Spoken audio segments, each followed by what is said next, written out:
Hey everybody, we're here for a quick look at the top 5 decks going into September 2023 for the modern format.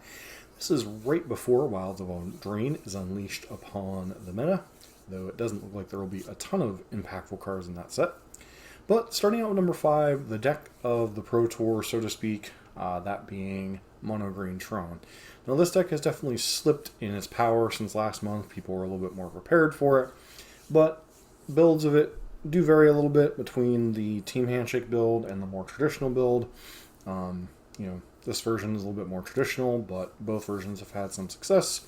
The only variation is how much interaction you have over some of the cyclers and such, and some of the payoffs. But Tron, very simply put, is 1 + 1 + 1 = 7. And then beyond that, beyond assembling that with things like Ancient Stirring, Sylvan Scrying, and Expedition Map, you're trying to find powerful payoffs and just overpower what your opponent does. Tron's one weakness is generally either fast aggro or combo that it cannot interact with. Mostly spell-based combo, so things like Living End are a little bit easier to deal with things like Relic of Progenitus. However, decks like Boros Burn and lower to the ground decks can be a bit tricky, especially decks that are backing that up with things like Blood Moon. So unfortunately, it is a little bit of a dog to Rakdos Scam, which is both fast disruption clock along with Blood Moon. But still, very powerful deck, leveraging Karn the Great Creator and its Wishboard, one of the decks that benefits the most from the One Ring. And in a meta that is a little bit more mid-range than it has been previously, Tron is number 5 this month. Coming in at number 4, the deck that was the breakout of weekend number 1 of Lord of the Rings meta, and that is Living End. Now, Living End is very simply a 1-card combo. You're trying to cycle a bunch of creatures into the graveyard, whether it be things like Oliphant or Generous End from the new set, old stalwarts like Street Wraith, Architects of Will, Curator of Mysteries, etc., Striped Riverwinder, Waker of Waves. Trying to find one of your Cascade spells, either Violent Outburst or Shardless Agent, casting one of those, finding your copy of Living End here, wrathing your opponent's board, putting a bunch of power into play and trying to win.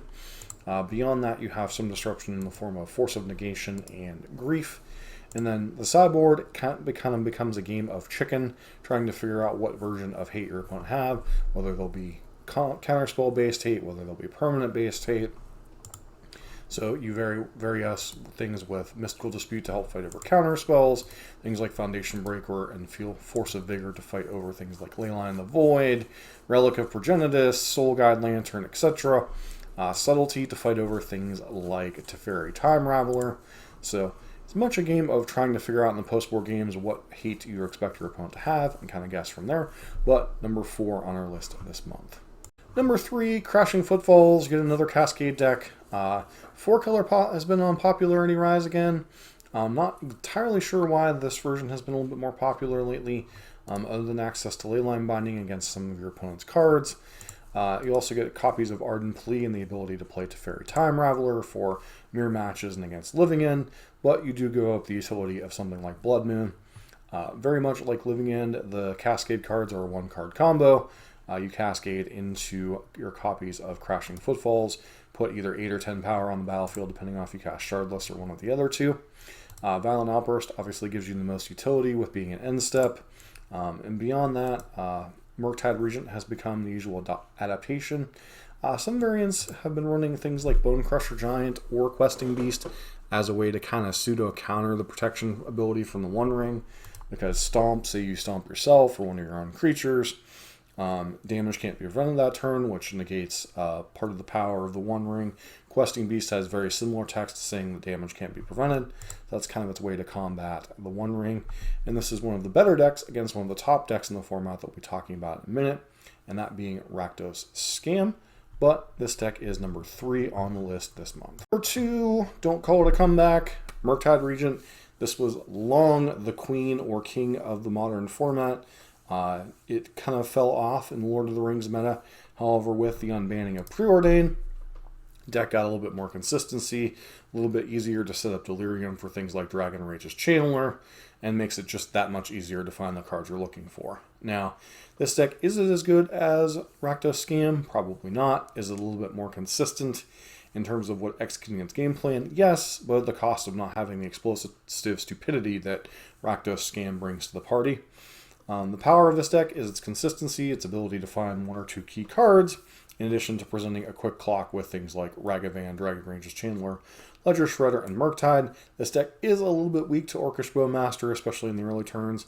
Both Dragon Range's Chandler and Ragavan are very vulnerable to Orcish Bowmaster, and it makes Ledger Shredder a little bit awkward, but still one of the more powerful decks on the format and is making an upswing, unlike Creativity, which has kind of fallen off the face of the earth. Finally, number 1 with a bullet, Rakdos Scam.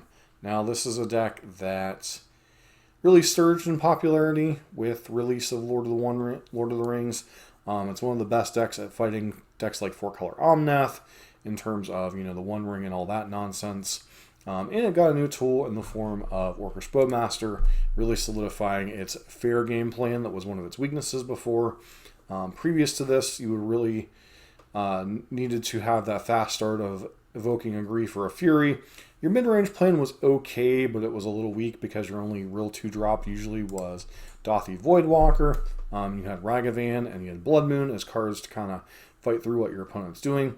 The flip side is you were a little bit weaker to fair decks if they were able to survive your early onslaught. A lot of times decks like Omnath or Creativity were simply able to out-top deck you. Now, Orcish Bowmaster kind of helps to bridge that gap a little bit better and makes that deck just a little bit better at playing the mid-range game plan that was maybe the Achilles heel of the deck overall. There are still a few matchups that are a little bit rough for this deck. Burn traditionally has been a bit of a difficult matchup, although a lot of the cards that are now on the sideboard are good. Collective Brutality, Shouldred, Obnixilis, Chalice of the Void all see a lot of hate, or all see a lot of play against various different decks.